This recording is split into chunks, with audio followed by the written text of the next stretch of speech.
নূহ আলাইহিস সালাম যখন রাস্তা দিয়ে যায়, লোকেরা ওনাকে পাগল বলে বলে এমন ভাবে পাথর মারতেন। ভোলাগঞ্জের ভাইরা ভালো করে বুঝালেন, তাফসীরের কিতাবের মধ্যে লেখা হয় পাথর মারতে মারতে পাথরের স্তূপের নিচে উনি পড়া যাইতেন। একেবারে পাথর মারতে মারতে ওনাকে এমন ভাবে মারতেন, পাথরের স্তূপের নিচে তিনি পড়ে যাইতেন। সন্ধ্যার সময় যখন হয়ে যায়, জিবরাইল আইসা পাথরের স্তরের সামনে দাঁড়ায় ডাক দেয়, সালাম দেয়, আসসালামু আলাইকা ইয়া নূহ। সালামের জবাব কোন জায়গা থেকে আসে খুঁজা পায় না। এবার পাথর সরায়া সরায়া নূহ আলাইহিস সালামকে যখন বের করা হয়, সারাটা শরীর রক্তে জর্জরিত হয়ে যায়। ওই যে আপনারা দেখেন নাই, আমাদের দেশে কিছু নব আবিষ্কৃত তাবলিগলা বেরোচ্ছে, দেখছেন না? ইস্তেমার মাঠে গিয়ে ওরা মাইর করে, কথা বলুন ঠিক কিনা? মুসলমান ঘুমায় রয়েছে, ওরা মাইল লাগায়, তাইলে ওরা কি মুসলমান? বলেন, জুড়ে বলুন, মুসলমান? সবচেয়ে মজার বিষয় হলো ওই জানোয়ারগুলিকে বাংলাদেশে তাবলীগ করা গেজেট আকারে নিষেধ করা হয়েছে, কথা বলুন ঠিক কিনা? কাজেই কোনো মসজিদে ঢুকলে ইন্দুরের বাচ্চা যেমনে মসজিদ থেকে বের করে, নগরও বাইর করবেন, ঠিক আছে ইনশাআল্লাহ? কারণ রাষ্ট্রীয়ভাবে তারা নিষিদ্ধ। যদি এরা এখন তাবলীগের নাম দিয়া মসজিদের ভিতরে নতুন করে কিছু দেখায়, তাই বুঝবেন তারা এখানে আসতে ফিতনা সৃষ্টি করার জন্য, কথা বলুন ঠিক কিনা?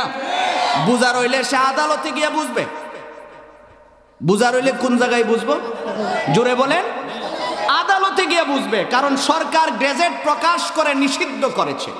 মজার বিষয় হলো আজকে সন্ধ্যার সময় ঘোষণা হয়েছে টঙ্গী ইস্তেমার মাঠ আমাদের হাতে চলে এসেছে, উন্মুক্ত করে দেওয়া হয়েছে। আজকে 8টার সংবাদ বলছি, 8টার সময় মাঠের সমস্ত প্রশাসনিক যত বাধা ছিল সব সরাইয়া দেওয়া হয়েছে। কারণ আমি তো উত্তরাতে জুমা পড়াই, আমার পাশেই, আমার এখান থেকে 2-4-5 মিনিট লাগে ইস্তেমার মাঠে আসতে।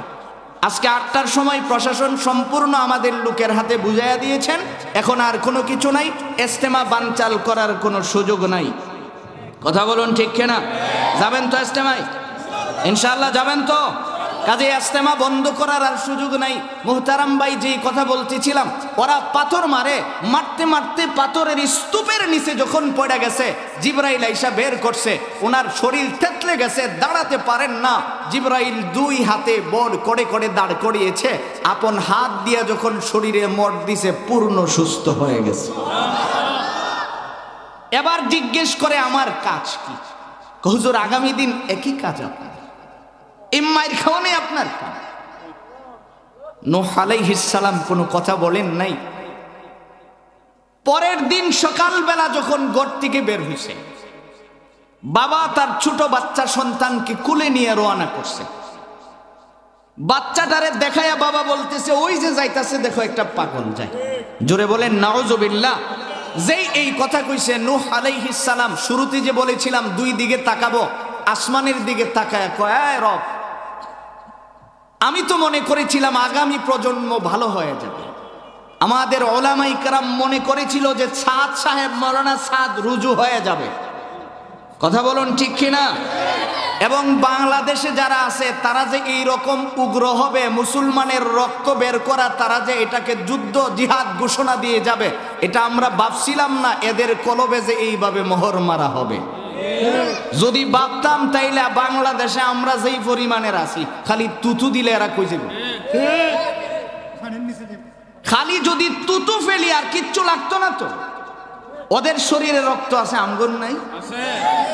তাইলে আমরা তো এরার চেয়ে বেশি মানুষের বাড়ির মুরগি খেয়েছি, যে আজকেও তো দেশি মুরগি খেয়েছি, তাইলে অবশ্যই শক্তিও তো আমগর বেশি আছে। আমাদেরকে এটা নিষেধ করা হয়েছিল। আলহামদুলিল্লাহ, মুসলমানের রক্ত বৃথা যায় না। কিছু সময় অপেক্ষার খাতিরে আল্লাহ রাব্বুল আলামিন এই দেশে তাদের কার্যক্রম এইটাকে চিরস্থায়ী বন্ধ করার ব্যবস্থা করেছেন। আলহামদুলিল্লাহ, বলেন আলহামদুলিল্লাহ। এই জন্য আপনারা এই ব্যাপারে নিশ্চিত থাকেন যে আমাদের ওলামায়ে কেরাম যারা আছেন তারা ঘুমায় থাকেন নাই, ওরা এই ব্যাপারে সজাগ আছেন। তো এখন যেই কথাটা বলতেছিলাম, ইবলিস আপনার সামনে আল্লাহ তাআলার কাছে বলে আইছে যে আমি ওদেরকে ধোঁকা দিব। 2 নম্বরে বুঝামু তোমার হায়াত কি। জোরে বলুন কি? হায়াত অনেক লম্বা। এই জন্য মানুষ ইবাদত থেকে দূরে থাকে, মনে করে বাঁচলে অনেক ইবাদত করতে পারবো। আচ্ছা, আপনি কত সময় বাঁচবেন এর কোনো নিশ্চয়তা আছে? যেই আজরাইল আপনাকে দুনিয়ার থেকে দৈরা লইয়ে দিব, মরণের সময় আজরাইল আইব না? তা আজরাইল যে আপনারে নিয়ে যাবে, আজরাইল নিজে জানেনি কোন দিন আইব? জানে আজরাইল? আজরাইল নিজেও তো জানে না কোন দিন আসবে। যিনি সিংগাফু দিবেন ইসরাফিল, তিনি জানেননি কোন দিন দিব। এইগুলি জানেন কে? আল্লাহ রাব্বুল আলামিন কোরআনে কারিমায় বলেন, কুল ইয়াতাওয়াফাকুম মালাকুল মাউতিল্লাযী ওয়াক্কিলা বিকুম সুম্মা ইলা রাব্বিকুম তুরজাউন ওয়ালাউ তারা ইযিল মুজরিমুনা নাকিসু রুউসিহিম ইনদা রাব্বিহিম রব্বানা আবসারনা ওয়াসামি'না ফারজি'না না'মাল সালিহান ইন্না মুকিনুন। আল্লাহ রাব্বুল আলামিন বলেন, নবী আমার পৃথিবীর মানুষগুলিরে জানায়া দেন, মরণের কাজে নিয়োজিত করে রাখছি, তার নাম জানি কি? জোরে বলুন না কি? আজরাইল। মানুষের মরণের সময় যখন হয়ে যায়, অটোমেটিক আজরাইল তার সামনে হাজির হয়ে যায়। কথা বলুন ঠিক কিনা? আজরাইল কিভাবে হাজির হয়ে যায়? আল্লাহর নবী বিশ্ব নবী মুহাম্মাদুর রাসূলুল্লাহ সাল্লাল্লাহু আলাইহি ওয়াসাল্লাম বলেন, উম্মত ভালো করে শোনো, দুনিয়ার জমিনে ইবলিস আল্লাহর সামনে দাঁড়ায়া বইলাইছে, ওয়ালা উদিল্লান্নাহুম ওয়ালা উমান্নিয়ান্নাহুম, আমি তার বোঝাইব যে তোমার হায়াত অনেক লম্বা, ইবলিসের দুকাত থেকে যদি তোমার বাঁচতে হয়, আল্লাহর নবী বলেন দুনিয়ার জমিনে তুমি আল্লাহর কাছে দোয়া কইরা চারটা জিনিস চাইবা। বলুন কয় জিনিস? আরো জোরে বলুন কয় জিনিস? রহমতুল লিল আলামিন নবীজি বলেন, তুমি যদি চার জিনিস পায়া যাও, বুঝা নিবা দুনিয়া আখিরাত উভয় জাহানের কল্যাণ যেন আল্লাহ তোমারে দান করছে। সুবহানাল্লাহ।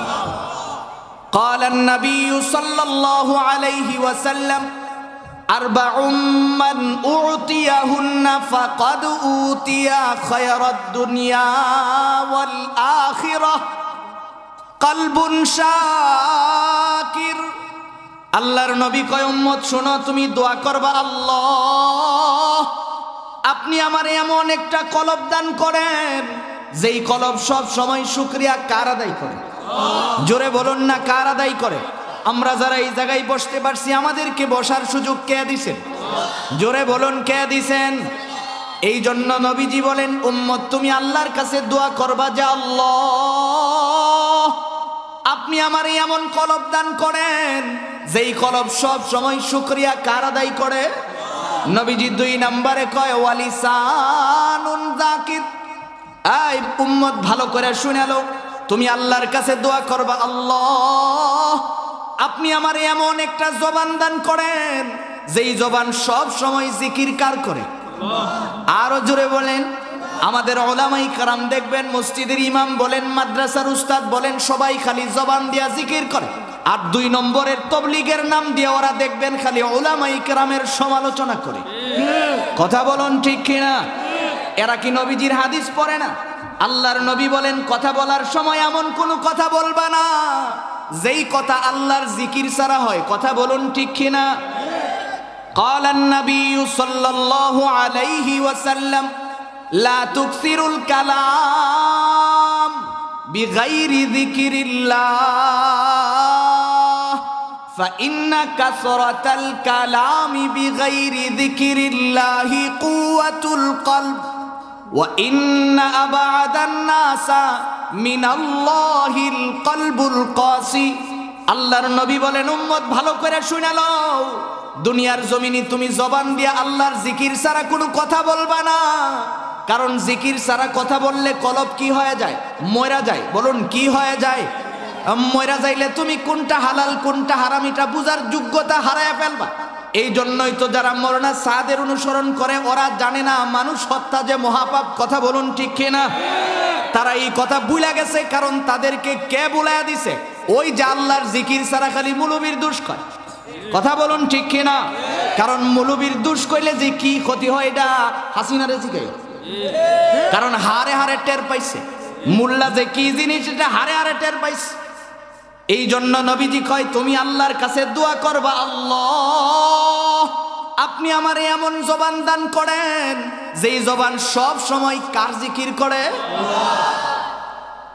এই জন্যই তো রব্বুল আলামিন কোরআন শরীফে বলেন, আলাম তারা কাইফা দারাবাল্লাহ মাসালান কালিমা তাইয়িবাতান কাশাজারাহ তাইয়িবাতিন আসলুহা সাবিত ওয়া ফারউহা ফিস সামা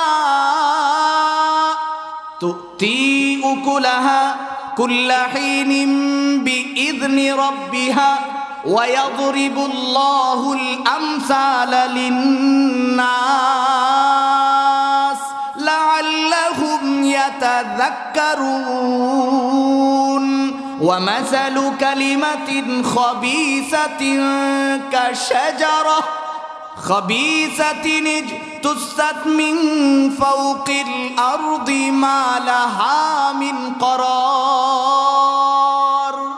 আমার ভাইজান, আল্লাহ রাব্বুল আলামিন বলেন, নবী আমার পৃথিবীর মানুষগুলির জানায়া দেন, যারা এই পৃথিবীর জমিনে জবান দিয়ে বলে লা ইলাহা ইল্লাল্লাহ, আল্লাহ রাব্বুল আলামিন কয় আলাম তারা কাইফা দারাবাল্লাহ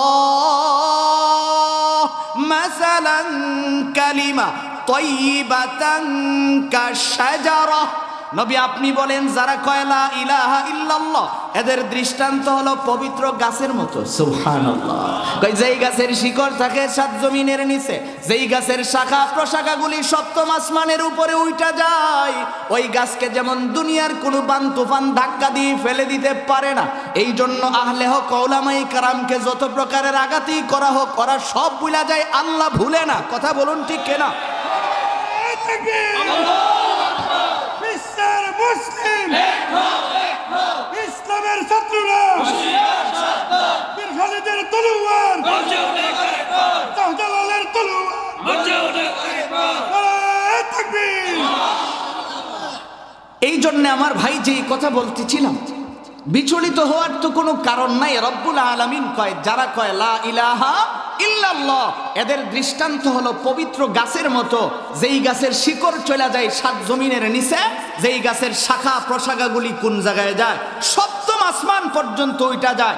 এই গাছকে যেমন গোটা দুনিয়া ধাক্কা দিতে ফেলে দিতে পারে না, এই জন্য আহলে হক উলামায়ে কেরাম ভালো করে মনে রাখবেন, দুনিয়ার যত প্রকারের বাধাই আসুক না কেন, সবাই ভুলে গেল উলামায়ে কেরাম আল্লাহকে ভুলে না। কথা বলুন ঠিক কিনা? এই জন্য উলামায়ে কেরাম যে চিনবেন, রসুল শিখাইছেন। আরে মিয়া, আপনারা যারা এই 2 নম্বরই কারবার করেন, তাবলীগের নাম দিয়ে মুসলমানের উপরে আঘাত করেন, সহজ একটা দৃষ্টান্ত দিলে বুঝবেন। আমাদের দেশে ঢাকায় কয়, বাজারে যারা গরু বিক্রি করে, একদল বিক্রি করে আরেক দল কিনে, মধ্যে আরেকজন মধ্যস্থতা করে, ইন্দ্রারে ঢাকায় দালাল কয়। আপনারা কি তা কইন? হ্যাঁ, দলালই কইনি তো। মনে করেন এক বেটা বাজারও গরু লয়ে গেছে, ব্যস্ত পারতেছে না, কারণ উনি সত্যবাদী, সত্য কথা কয়। এগুলো জিজ্ঞেসে, চাষা গরু যে আনছো, গরুর কি হালত? আমার তো গরুর কোনো হালত নাই, দুধ টুধ দেয়নি, দেয় না। হালে দিলে দিবার আগে হুইয়া পড়ে, খাওয়ান দাওয়ান খায় না। তো এখন তো কষাই ছাড়া এই গরু কিনার আর কেউ নেই। দলাল আইসা চাষা, তুমি যেইভাবে দাঁড়ায় রইছো, এইভাবে দাঁড়ায় থেকে তো গরু বেস্তারতা না, আমি যদি গরু খান বিচ্চা দিই আমার 2000 টাকা দিবানি। বেস্তারলে দিলাম। এখন দলাল আইসা ভালো করে বুঝালন, এইভাবে হাতের আঙ্গুলে ধরে আপনারা যদি একটু ভালো দুধ খাইতেন চান, আমার এই গরুর কেঁচাই কেঁচাবক করবে। কদ্দুর বালা দুধ খাইতো, এই যে দেখছেন নি, এই যে একটু ভালো দুধ, ও চিন্তা করছে খালি উলানে টান দিলে দুধ না থাকলেও তো একটু আইব, আইতো না নি? দেখা একটু যদি ভালো দুধ খাইতে চান তাহলে সামনে আইব। এখন মোটামুটি কাস্টমার কিছু আইছে, খাওয়ান দাওয়ান, এগুলি নিয়ে কোনো টেনশনই নেই, কারণ ও তো জানে যে এটা খায় না, তো টেনশন করবো কি। মোটামুটি কাস্টমার অনেক বিরছে, বিরার পরে গরুওয়ালা উঠটাকে বাজান, আমি তো গরু খান বেচতাম না। আরে বাবা, এটা বলো কি, বেচতা না খেনে? তুমি কইছো বিদায় তো আমি এত লম্বা লেকচার দিয়া লোকজন রেডি করছি। এই কথা বলার পরে বেড়া বাপরে বাপ, আমার গরুর যতলা গুণ আছে ওর দিন তো আমি এটা জানছি না বাবা। আজকে যখন জানি লাইছি তুই গুরু তুমি বেচতাম না। আপনি ভালো করে হাসছেন না, বুঝা দেখেন মৌলানা সাদ ইহুদির এজেন্ডা বাস্তবায়ন করতেছিল।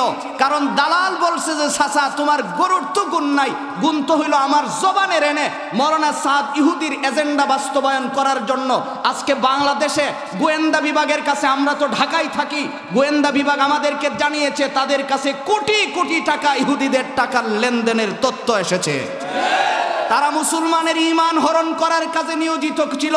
গুরু দলাল যেমন সাফার জুড়ে বাঞ্জা গুরুরে গাবিন বুঝায়, ওরাও আমগুরে ইসলামের এজেন্ডা বুঝানোর নাম দিয়া ইহুদিদের দালাল বানাতে চায়। কাজেই যদি সাবধান সময় মতো না হন, ইতার গুরু যদি বাড়ির টান দিয়া নিয়া আমনে এখন উলানে টান দেন, সাফার দাঁত কিন্তু লাত্তি মেরা ফেলাইয়া দিন। কথা বলুন ঠিক কিনা? এই জন্য রসুল কয় আলেম চিনবা তো 3 গুণ দেখো। 1 নাম্বার, আমি আর 5-7 মিনিটে শেষ করব, কারণ আমার তো ঢাকায় যেতে হবে, অনেক অসুবিধাও আছে। এই জন্য বলতেছি যে আলেম চিনবা তো 3 গুণ দেখা চিনবা। রসুল কয় মান যাক্কারাকুম বিল্লাহি রুয়াতুহু। 1 নাম্বারে চেহারার দিকে তাকাও। কোন জায়গায় তাকাইবা? জোরে বলেন। তামগুর সমাজে তো আরো কিছু ডিলার আছে যারা নিজেরে হক্কানি ফির দাবি করে।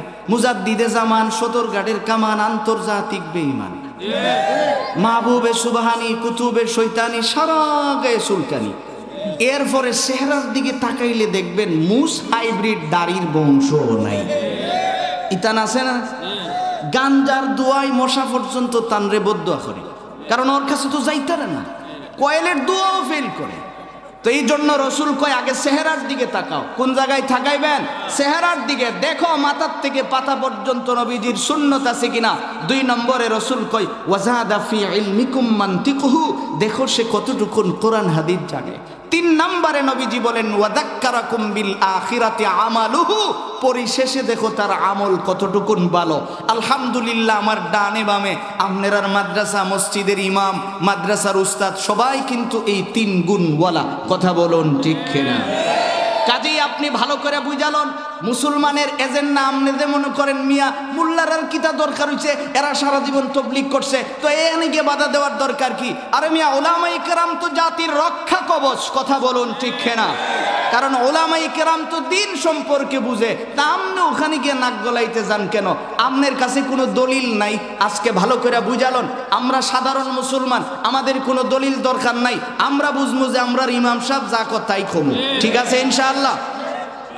একটা দৃষ্টান্ত বুঝলে আরো সহজে বুঝবেন। আমাদের ইমাম ফখরুদ্দিন রাজি রহমতুল্লাহি আলাই অনেক বিচক্ষণ একজন বুজুর্গ আলেম। উনি যেখানেই যাইতেন কেউ রেফাইলে জিগাইতেন মিয়া তুমি মুসলমান?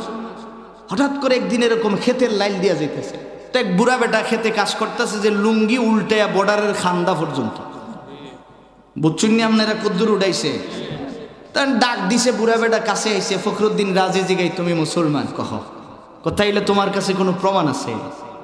আছে তো, তুমি দাঁড়াও আমি লইয়াই। বেচারা মনে করছে যে হয়তো তার বাপ দাদা কোনো বড় আলেম আছিন, বাড়ির থেকে হয়তো কিতাবাদি লইব। কিছুক্ষণ পরে দেখে মুডা এক কান বরাক বাসের গুড়া কান্দ করে লইয়াইতেছে। দেখা কো চাচা ওখানেই দাঁড়াও, এদিকে আইও না। আরে কাছে না আইলে আমি প্রমাণ দিমু কেমনে? কোথাইলে এই কথা কও যে এই গুড়াটা আমার ফিডো সালান দিবা না। আচ্ছা এটা দিলাম না। কাছে আইসা গুড়াটা রাইক্কা কয় আসমান যিনি বানিয়েছেন তিনি কে? জোরে বলুন কে? জমিন বানিয়েছেন কে? দান গাছ যে আমি লাগাইছি এর মধ্যে দান কে দিব? এইগুলি দেখার পরে যে আমার কাছে আল্লাহর প্রমাণ চাই, এরে বরাকবাসের গুড়া ছাড়া আর কিচ্ছুর দরকার নাই। এই জন্য ভালো করে মুসলমান স্মরণ রাখবেন, তবলিগ সংক্রান্ত কোনো ঝামেলা নয়। বাংলাদেশে বিকল্প দ্বারার কোনো তবলিগ নাই। করতে হলে উলামায়ে কেরামের কথাই চলতে হবে। কথা বলুন ঠিক কিনা? কারণ দিনের পাহারাদার একমাত্র উলামায়ে কেরাম। অন্য কেউ যদি ইঞ্জিনিয়ার হয়ে, ডাক্তার হয়ে এর দায়িত্ব নিতে আসে, বুঝবেন হলো এরা ইহুদিদের দালাল, এরা মুসাদের দালাল, এরা দেশদ্রোহী সন্ত্রাসী গ্রুপের দালাল।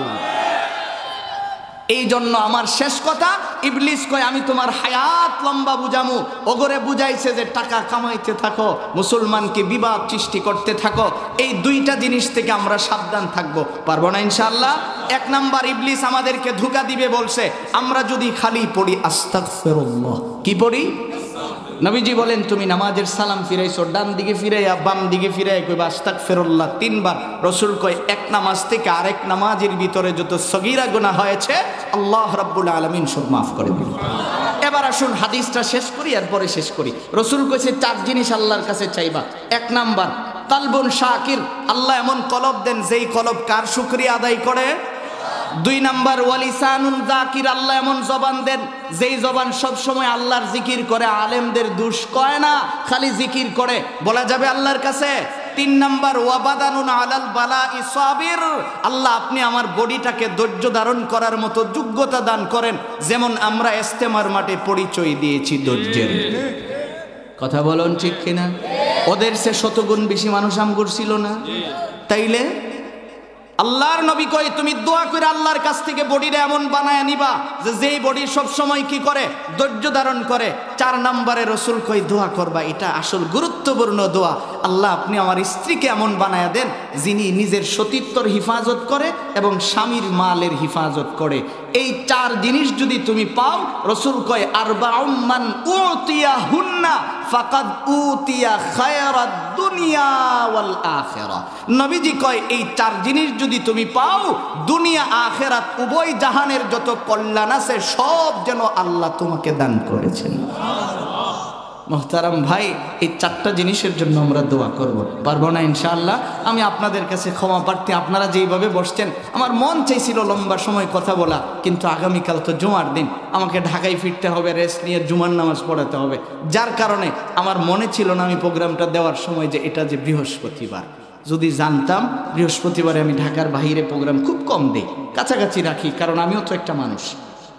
আমিও বিদেশ থেকে সফরের পরে আসার পরে অনেকটা অসুস্থ, ঠান্ডা নিয়েই চলতেছি, যেহেতু ওয়াদা ছিল আসছি, না আসলে তো আপনারা কর্তৃপক্ষরে কইতেন এরা মনে হয় ভুলে হুজুরের নাম দিছে, মিথ্যা কথা কয়ে আমগরে না হাজির করছে, এখন তো আর এই কথা বলার সুযোগ নাই। আবার যদি কখনো দেখা হয় লম্বা সময় কথা হবে। আল্লাহ রাব্বুল আলামিন আজকে যে কথাগুলি বললাম আমাদের সকলকে বুঝে শুনে আমল করার তৌফিক দান করুন, আমিন। জোরে বলো না আমিন। শেষ কথা, ওয়াজ শেষ হয়ে গেছে গা?